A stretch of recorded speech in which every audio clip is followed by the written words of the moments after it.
ನಿಮಗೆ ತುಂಬ ಕಷ್ಟ ಬಂದಾಗ ನೀವು ಜಸ್ಟ್ ಇವಾಗ ನಾನು ಹೇಳೋ ಈ ಒಂದನ್ನು ಮಾಡಿ ನಿಮ್ಮ ಲೈಫಲ್ಲಿ ಆಗೋ ಡಿಫ್ರೆನ್ಸನ್ನು ನೋಡಿ, ಎಷ್ಟು ಚೆನ್ನಾಗಿ ನಿಮಗೆ ಉತ್ತರ ಸಿಗುತ್ತೆ.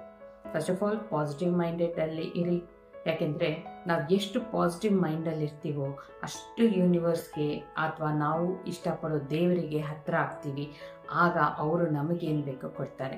ಸೊ ನಿಮಗೀಗ ಒಂದು ಕಷ್ಟ ಬಂದಿದೆ, ಒಂದು ಪ್ರಾಬ್ಲಮ್ ಆಗಿದೆ, ತುಂಬ ನೋವಾಗ್ತಿದೆ, ಅದರಿಂದ ಹೊರಗೆ ಬರಬೇಕು ಅಂತ ಅಂದಾಗ ನೀವು ಜಸ್ಟ್ ಹೇಳ್ಕೋಬೇಕಾಗಿರೋದು ಕಣ್ಣು ಮುಚ್ಕೊಂಡು ಡಿಯರ್ ಯೂನಿವರ್ಸ್ ಅಥವಾ ಡಿಯರ್ ನಿಮ್ಮ ಇಷ್ಟ ದೈವ ಅವರನ್ನು ನೆನೆಸ್ಕೊಂಡು, ಡಿಯರ್ ಯೂನಿವರ್ಸ್, ನಾನೀಗ ದಿಕ್ಕು ತೋಚದೇ ಇದ್ದೀನಿ, ನನಗೀಗ ಏನು ಯಾವ ದಾರಿಯಲ್ಲಿ ನಡಿಬೇಕು, ಇದಕ್ಕೆ ಪರಿಷ್ಕಾರ ಏನು, ನನಗೆ ಏನಾದರೂ ಒಂದು ದಾರಿ ತೋರಿಸು, ನನಗೀಗ ಯಾವ ದಾರಿನೂ ಕಾಣಿಸ್ತಾ ಇಲ್ಲ ನನ್ನ ಮುಂದೆ, ನಾನು ನಿನಗೆ ಶರಣಾಗಿದ್ದೀನಿ ಅಂತ ಹೇಳ್ಕೊಂಡು ಆಮೇಲೆ ಅಷ್ಟೇ. ಇನ್ನು ಒಂದು ಸಲ ಹೇಳ್ಕೊಂಡ್ರಿ ಅಂದರೆ ಯೂನಿವರ್ಸ್ ಮೇಲೆ ಅಪಾರವಾದ ನಂಬಿಕೆಯನ್ನು ಇಡಿ.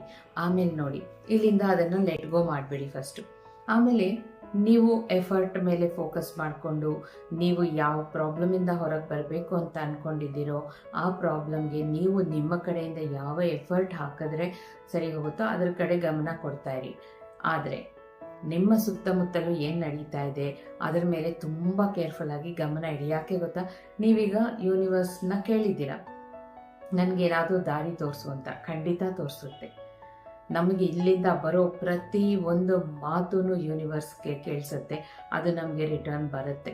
ಸೊ ನೀವೀಗ ನಿಮ್ಮ ಪ್ರಾಬ್ಲಮ್ಗೆ ಸೊಲ್ಯೂಷನ್ ಕೇಳಿದ್ದೀರಾ ಅಂದಮೇಲೆ ಕರೆಕ್ಟಾಗಿ ಬಂದೇ ಬರುತ್ತೆ. ಅದನ್ನು ನೀವು ಹುಷಾರಾಗಿ ನೋಡ್ಕೋತಾ ಇರಬೇಕು. ನಿಮ್ಮ ಸುತ್ತಮುತ್ತಲೂ ಯಾರ್ಯಾರಿದ್ದಾರೆ, ಅವ್ರ ಬಾಯಿಂದ ಯಾವ ಮಾತುಗಳು ನಿಮಗೆ ಕೇಳಿಸ್ತಾ ಇದೆ, ಏನು ನೋಡ್ತಾ ಇದ್ದೀರಾ ಟಿ ವಿಲಿ ನೋಡುವಾಗ ಅಥವಾ ಹೊರಗಡೆ ನೋಡುವಾಗ, ನೀವು ಕೇಳೋದಕ್ಕೆ ರಿಲೇಟೆಡ್ ಆಗಿ ನಿಮ್ಮ ಲೈಫ್ಗೆ ರಿಲೇಟೆಡ್ ಆಗಿ. ಸೊ ಅಲ್ಲಿ ನಿಮಗೆ ದಾರಿ ಕಾಣಿಸುತ್ತೆ. ಅಷ್ಟೇ ಅಲ್ಲದೆ ನೀವು ಯಾವಾಗಲೂ ಹೇಳ್ಕೋಬೇಕಾಗಿರೋದು, ನನಗೇನು ಸೇರಬೇಕೋ ಅದು ಯೂನಿವರ್ಸ್ ನನಗೆ ಕೊಡ್ತಾ ಇದೆ, ದಾರಿಯಲ್ಲೇ ಇದೆ, ಅದನ್ನು ಪಡೆಯೋಕ್ಕೆ ನನಗೆ ಅರ್ಹತೆ ಇದೆ. ಈ ಇಷ್ಟನ್ನೇ ಹೇಳ್ಕೊತಾ ಇರಿ. ಆಮೇಲೆ ನೋಡಿ ಏನಾಗುತ್ತೆ.